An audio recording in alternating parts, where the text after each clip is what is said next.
Good evening, ladies. We're here this evening because, as you all know, this is a group for working women who also attend school and have issues or concerns.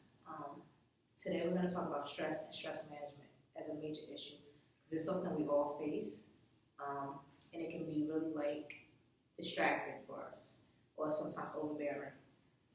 Key issues with stress is that it affects you physically, mentally, emotionally. I don't know how many of you have experienced that. Anybody experienced that? Issues with stress? I guess it's safe to say we're all stressed out at some point because it's unavoidable. So, anybody have any comments on stress? Or what stresses them? What's a stressor or a trigger or anything you're going through now? Well, we have 2 reports due the same day. That's a big one. Yes. My big one is when I plan out my whole week and it's supposed to go a certain way. And of course, there's room for change and everything, but then one huge thing is just thrown out, and the whole week is set off course. That's actually a very good point that we're going to discuss. How you plan something and when one little thing goes wrong, you feel like it's the end of the world. The way to manage that is to change your thinking, to let go of things you can't control. Do not let it stop your momentum or your stride. With this handout, you can see we have 5 better steps to critical thinking and problem solving. And I thought we could all just each go around and read the bold steps and bold our start, which is identify and clarify the problem. Meaning, identify and know exactly what your problem is and find solutions for it, if you can, if it's possible. The second one, anybody want to read it? Gather information. What does that mean to you? Gather information. Gather information would mean to me would be dealing with when it deals with stress. Yes, in relation to stress. It would be gathering the issues that are causing me to be stressed. That's important. Being able to identify what causes stress is a step towards being able to combat it. So that's very important. Anybody else? Evaluate the evidence.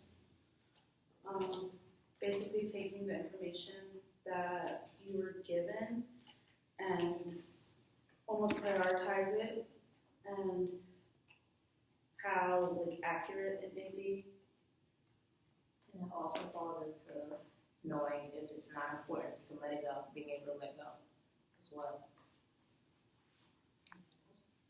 Consider alternatives and implications.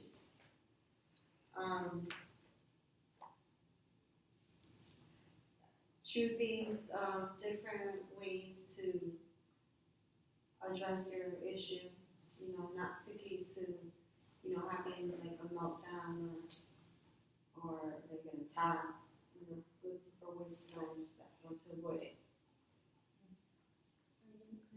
Choose and implement the best alternative. Out of all different alternatives, find the one that will work the best and use that one. Now, after reading this, how easy is it for you guys to be able to do these steps, realistically? In the moment, not easy. After it takes some time and slow down first, maybe I should try.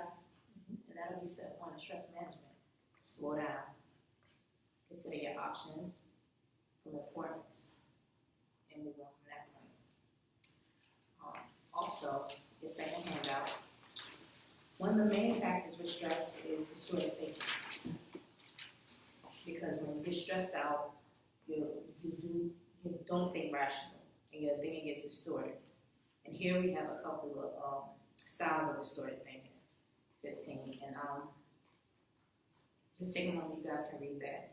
And just pick out the one that you relate to most, that when you get stressed out.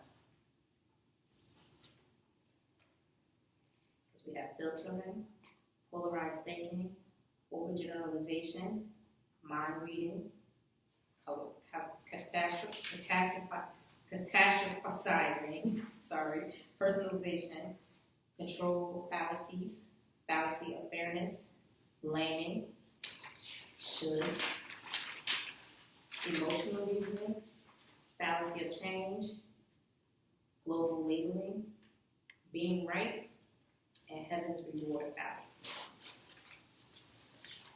Overgeneralization. Okay. And why do you feel that relates to you the most when you're stressed out? Let's say something didn't work out last time, so you assume it's gonna happen again, or if it doesn't happen once, I guess overgeneralizing that, something like that. Okay. Can you read what overgeneralization means? You come to a general conclusion based on a single incident or piece of evidence. If something bad happens once, you expect it to happen over and over again. And that's probably exactly what you said. So what are some ways you can change your thinking? Well, you think yourself, just because whatever happened one time doesn't mean it'll happen again. Just because you can give yourself enough time to do your assignment and you had to stay up till 3 o'clock in the morning to do it, to finish it, doesn't mean next time you can do that. Next time you can actually, have better planning and start earlier. And that's exactly it. Like, it's changing your behavior. Replacing one negative for a positive. So you think of alternatives next time. Because when you change your behavior, you have to fill it with something else, so you regress back to that behavior. So that's exactly it. Anybody else? Filtering. Okay. Can you read what filtering says? You take the negative details and magnify them while filtering out all the positive aspects of the situation. I'm a very negative thinker. I always put myself down.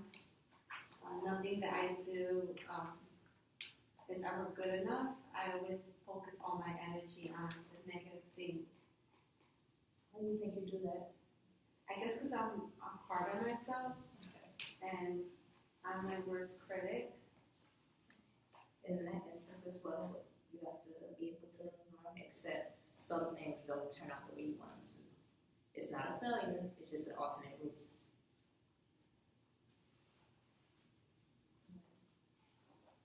Mind reading. Basically, like, You read what Marty oh, says sure. first. Without their saying, so you know what people are feeling and why they act the way they do. In particular, you're able to devise how people are feeling towards you. So what do you think that applies to you? Basically, whenever something happens that may cause the extra stress, I feel like it only happens to me and it's because it's me and it's not to someone else. And in truth, it could be happening to everyone. You just don't realize it.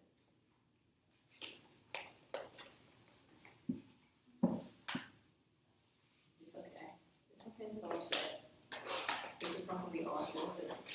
It's okay. You have every right to be upset. Your emotions. Let your emotions out. My self-esteem just takes the worst of me sometimes. It's okay. And in that instance, does anybody else feel that way? You ever have those feelings where it's a low self-esteem because you can't accomplish everything you want to? Yeah, it's I feel that way a lot. Trying to get as many things as I can get done in a certain amount of time, especially with children. And it's okay because we're only human. Can't say we can't get everything done. And that's what this group is to help us realize ways to avoid our triggers and how to deal with realize things that stress us. Sometimes we stress ourselves. We have to be able to learn what causes it and how to avoid it or how to change.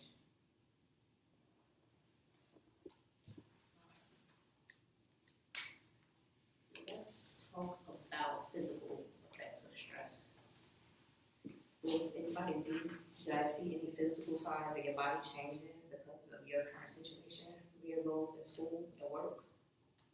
I think someone stressed out with the problem that they can get heart palpitations possibly, or that's what the physical symptoms could Yes. be, sweaty palms or You can get ill, being anxious. ulcers, Well, that's headaches. Ways to avoid that. Make sure you do a healthy diet, exercise on a regular. Make sure you have time for yourself as well. That's very important to have time for yourself and being able to just take a moment and to breathe. Mindfulness techniques, breathing, writing, anything that puts you in your happy place. by adding placement anything that you can feel calm and relaxed.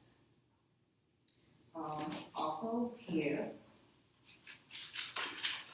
we have another handout.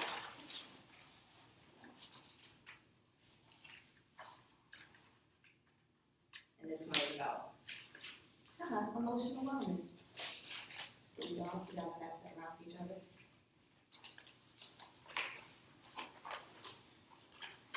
Emotions, and that's dealing with your emotions, how you interact with people, how you feel. Anybody notice a stress factor in on how you feel, like how you deal with just emotions, like your kids, your significant other, something like that. I feel like when I'm really stressed, I don't like shut people out because I don't like them or I don't want to be around them.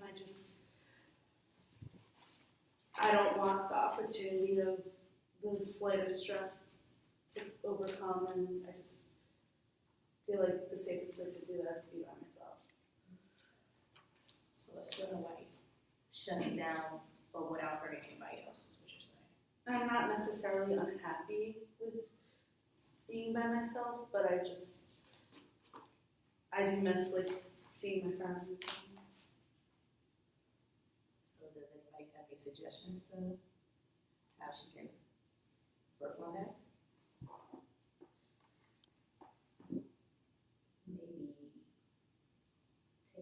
Maybe taking time out of your schedule to make a day for yourself, or maybe even an hour. But I think that's like my problem because I do take that, but it's all the time. Like, you know what I mean? Like I don't get to like see other people and be with my friends because I'm just. But in that hour, make it where you can connect with someone else instead of just you all the time.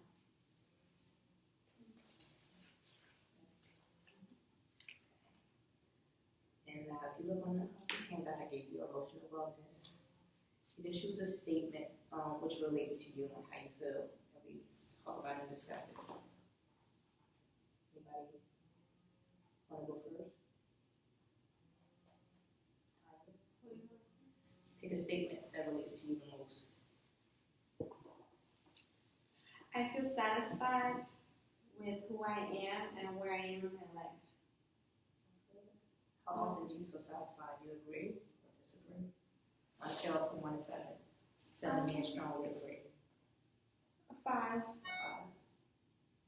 You can make it a 6. We can make it a 6 in your eyes. Well, like I mentioned before, I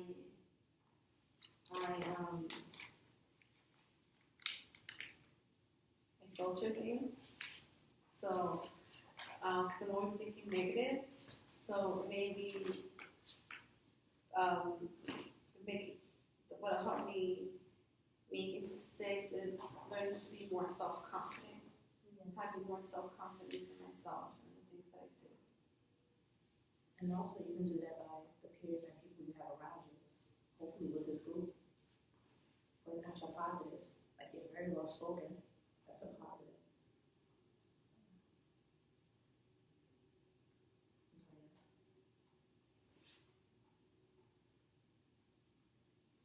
I have a healthy sense of humor and can laugh at life's imperfections. And that's very good. In your view, why is it important to have a healthy sense of humor? Because it alleviates stress. So that for you, when situations occur, you can just laugh at yourself and let it know that you can just roll off your shoulders. And everything doesn't have to be so serious all the time. That's very good. Also, it cuts tension as well. Humor cuts tension, and it's something we all can do. It's unnatural. So the next time you're laughing at a joke or whatever, you cut the tension, you relieve some stress in your life. That's all. I feel more gratitude on how my life is now rather than focusing on what's left. And what number have we? Yes, I agree. Do you agree? Six. 6. That's good. And how can you make it a 7?